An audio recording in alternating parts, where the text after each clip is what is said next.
I'm going to take some average looking designs and then apply some advanced graphic design theories and principles to hopefully improve their effectiveness. And to do that today, I'm going to concentrate on emotional responses within my viewers via the design.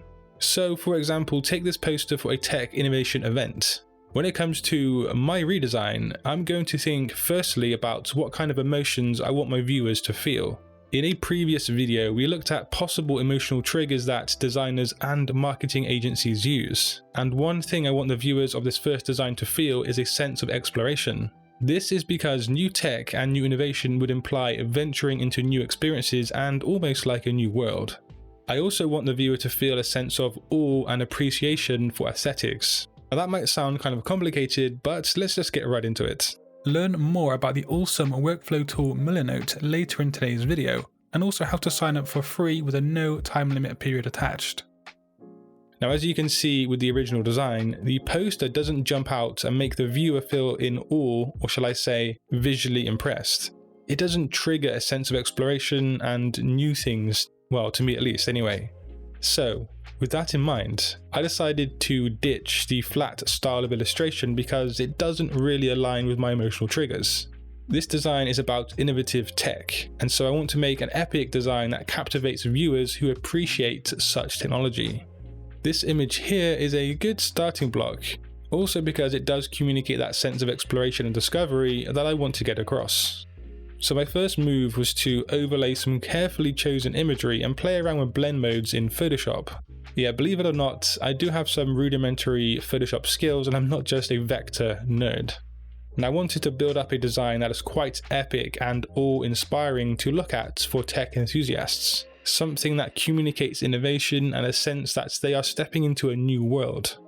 And after playing around with all sorts of images and effects for some time, I landed on this background base image. But it's time to add some typography, and for the typography we want an epic and innovation style, and so this sans serif works just fine. And I think the font I used here was Basement Grotesque Black. And then some body text, and yes, this would be legible if it was printed out and in the viewer's hand or on a poster wall. And then finally, to finish off the tech theme, the date in a very kind of sci-fi layout at the bottom. And for this I used the font Satori Regular. So the guy's body language and facial expression, when matched with the lighting behind him and neon colors, is very awe-inspiring and it communicates exploration. And that's exactly what I was going for. Putting it next to the original, I think my design is a lot more effective in this niche and it communicates to the right audience in a stronger way. Next up though, salmon. Yeah, I love salmon, but I'm not so keen on this design. I don't think the salmon and the imagery of the food itself is portrayed very well, especially considering the text says special menu. There are also way too many fonts being used, which does make the design seem confusing and kind of amateurish. But let's talk about emotion. What sort of emotions do I want to convey with my design? Well, I think I want to create a sense of craving, a craving for the food itself through the design. And to do that, I'm going to need some top quality imagery of salmon, as well as making it the focal point of my design, along with a few carefully chosen design elements. I also want to have a sense of appreciation for the food, and to do that, I need to make it look special in accordance to that special menu text. The original design does actually look quite cheap and tacky.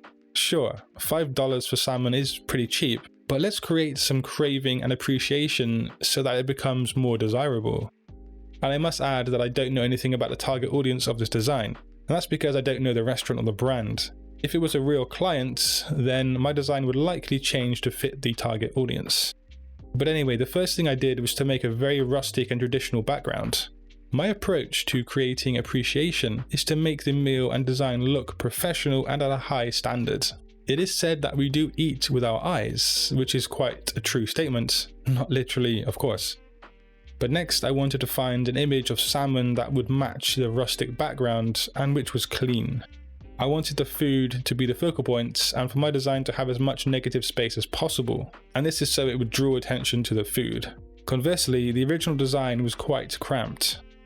Having the salmon on a rustic wooden chopping board with a natural ingredient selection will help sell the idea of high quality food, thus causing more craving and more appreciation to the viewer.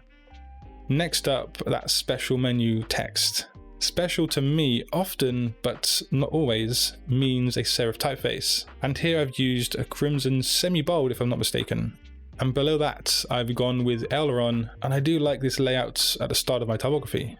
But remember, I want the focal point to be the food in this design. For the body text, I decided to use crimson again, keeping with that important quality and appreciation driven style. Then finally the price and order button below. The original price tag was very cliche and tacky, and the revised version is more subtle, but crucially it stands out. I feel that my design does sell something that carries with it more appreciation, and it could drive more craving and more sales. I know the salmon is raw, but in a rush making this video I didn't have enough time to find a cooked image of salmon that I thought would work. But here's a quick process that you can go through to effectively use emotion on your designs. Number 1. Identify the target audience and what they actually want and why they want it. Number 2 is to identify 1 to 3 emotional triggers that will actually appeal to your target audience and what they want. And number 3, think about how layout, color, typography, psychology, shape psychology, and imagery can help those emotional responses actually happen on your design. If you do apply this process, good things will happen. Knowing the target audience and what they actually really want is probably the most important part of it. So today's video is sponsored by Milanote. Now I've been a firm advocate of Milanote for 3 years, and if you've been subscribed to my channel for a while, you will know that Milanote is a bit different to traditional software. Now it's more like working on the wall, so to speak, in a creative studio. It allows you to map out your projects, collect all of your ideas and inspiration in one convenient place, and it also allows you to collaborate with your colleagues or your clients in real time. So I've been using Milanote for the past 3 years to keep my creative projects organized, and this awesome tool is available for free with no time limit. So if you haven't done already, sign up for free using the link in the description box below and start to streamline your graphic design workflow today.